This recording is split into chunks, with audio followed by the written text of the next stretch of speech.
안녕하십니까. 열린민주당 대표 최강욱입니다.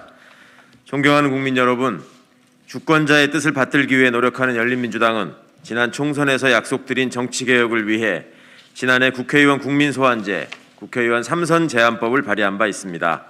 검찰개혁 등 권력기관 개혁을 위해 앞장서 싸웠고 촛불 시민의 명령인 공수처 출범을 위해 결정적인 역할을 수행하기도 했습니다. 오늘은 정치개혁, 검찰개혁과 함께 총선에서 약속드린 대표 공약인 언론개혁을 위해 오보방지와 허위보도에 대한 징벌적 손해배상제 도입을 골자로 하는 언론개혁 법안을 보고드립니다. 오늘 발의한 법안은 언론중재 및 피해구제 등에 관한 법률 일부 개정 법률안입니다. 최근 일부 언론사의 사실 확인 없는 편향적이고 악의적인 보도로 국민의 알 권리가 훼손되고 사회적 불신은 점점 깊어지고 있습니다. 여기에 일부 정당이 언론의 가짜뉴스와 악의적 보도를 정쟁의 도구로 활용하면서 그 피해 규모가 기하급수적으로 확대되는 구조가 굳어졌습니다. 일부 언론은 스스로 보도의 공정성을 훼손시키며 언론에 대한 국민의 불신을 키워왔습니다. 작년 말의 여론조사에 따르면 우리나라 국민의 62%가 언론을 불신한다고 밝혔으며 영국 로이터 저널리즘 연구소의 조사 보고서는 한국의 언론 신뢰도를 주요 38개국 중 꼴찌로 평가했습니다. 언론의 무책임한 보도에 의한 피해 규모도 상당합니다.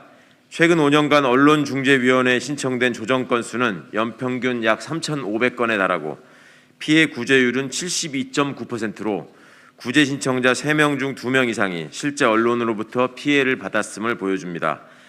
2015년부터 19년까지 법원에 제기된 보도 관련 소송에서도 원고 승소율이 평균 50%를 넘어서고 있다는 점은 언론의 잘못된 보도로 초래되는 사회적 비용이 막대하다는 사실을 반증하고 있습니다.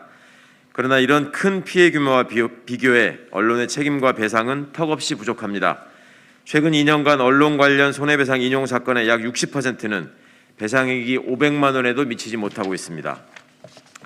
당사자가 겪어야 하는 고통과 소송에 들이는 노력 및 시간에 비추어 보면 가히 언발의 오줌 누기식에 불과한 법원의 이 같은 태도는 언론사가 악의적 보도를 통해 얻는 부당한 이익을 포기하고 공정한 보도를 통해 사회적 공기로서의 책무를 감당하는 데 아무런 유인도 제공하지 못했습니다. 언론의 자유, 언론에 의한 권리 침해에 따른 손해의 정당한 회복은 모두 우리 국민이 누려야 할 기본권입니다. 사익에 눈멀어 악의적 보도를 일삼는 일부 언론사는 언론의 자유를 전가의 보도처럼 악용해왔지만 대한민국 헌법에는 그에 못지않게 언론의 타인에 대한 권리 침해, 공중도덕과 사회윤리 침해를 금지하고 있으며 언론의 잘못이 초래한 피해에는 손해배상 청구권을 명시함으로써 공정보도에 대한 언론의 사회적 책임을 헌법적 책무로 확인하고 있습니다. 이처럼 우리나라 헌법이 언론의 자유와 언론의 가해에 따른 피해 구제를 균형 있게 규정하고 있음에도 불구하고 그동안 언론의 자유는 과대 보장된 반면 피해자의 권리 구제는 과소보호되어 온 것입니다. 오늘 개정안 발의를 통해 악의적 허위 보도에 고통받는 피해자의 권리를 바로 세워 책임있고 건전한 언론을 세우는 초석으로 삼고자 합니다. 이번 언론중재법 개정안은 언론사의 오보에 대해서는 원래의 보도에 상응하는 수준으로 정정보도 기사의 규모와 질을 맞추도록 했으며 배상액의 산정에 있어서도 최소한 기사가 걸려있던 기간 동안 해당 언론사가 얻은 평균 매출액의 총합을 초과하도록 함으로써 언론사가 악의적 보도를 통해 유무형적 이득을 취할 수 있는 경로를 원천적으로 차단했습니다. 나아가 언론중재위원회의 명칭을 언론위원회로 바꾸어 위상을 강화하고 기존의 조정, 중재, 권고 수준의 행정 권한에 시정명령, 이행강제금 부과를 더해 실질적이고 빠른 피해 구제가 가능하도록 했습니다. 위원회 수도 90명에서 120명으로 확대하고 기존의 법조계, 언론계 중심의 위원회 구성도 인권 분야 및 언론 감시 활동 종사자를 의원 정수의 7분의 1 이상 참여케 함으로써 언론사에 치우친 불공정한 위원회라는 오명에서 벗어나 다양성과 중립성을 갖춘 공정하고 독립적인 위원회가 되도록 하였습니다. 오늘 개정안 발의는 언론개혁의 출발점에 불과합니다. 이미 언론에 대한 국민의 신뢰도는 바닥 수준입니다. 지난 5월 미디어 오늘에서 주관한 여론조사 결과 80% 국민이 가짜뉴스에 대한 징벌배상제에 찬성한다는 사실은 누구보다 언론사와 언론인이 무겁게 받아들여야 합니다.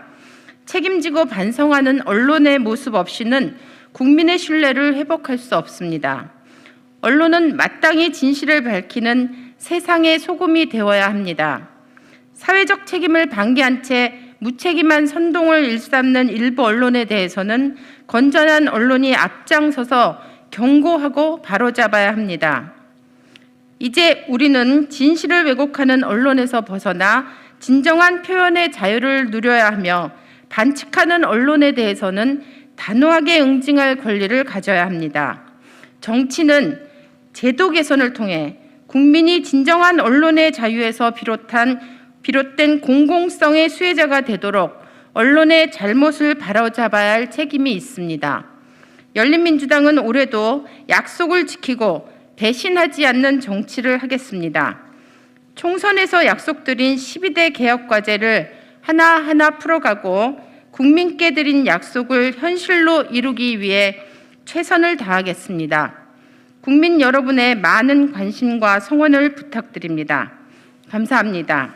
2021년 2월 5일 열린민주당 국회의원 최강욱, 김진애, 강민정.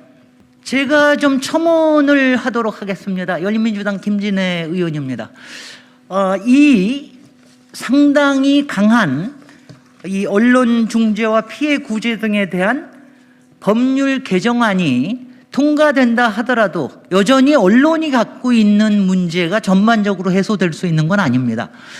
그래서 저는 두 가지를 더 지적을 하고 싶습니다. 한 가지는 언론이 파워 브로커 노릇을 하고 있는 거.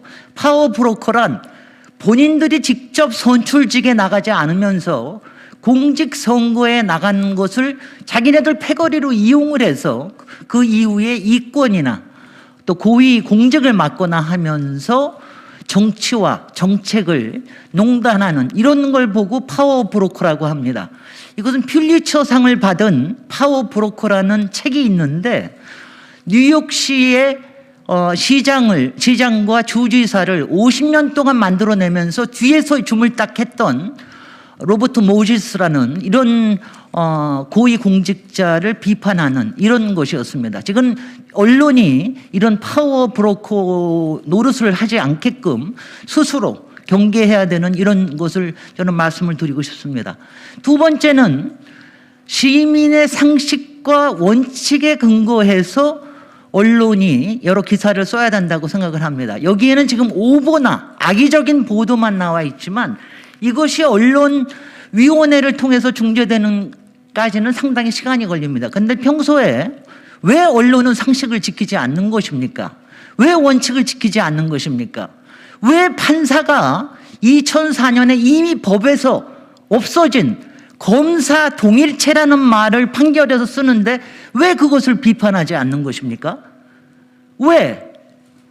어떤 사람은 자기의 법률사무소에서 인턴 증명서를 쓴 거 가지고 기소가 돼서 그에 대해서 판결을 받는데 왜 전 나경원 판사에 대해서는 10번씩이나 D를 받았던 사람을 A+로 올리는 본인의 자녀에 대해서 그런 일을 한 부분에 대해서는 왜 기소조차 되지 않는 것입니까?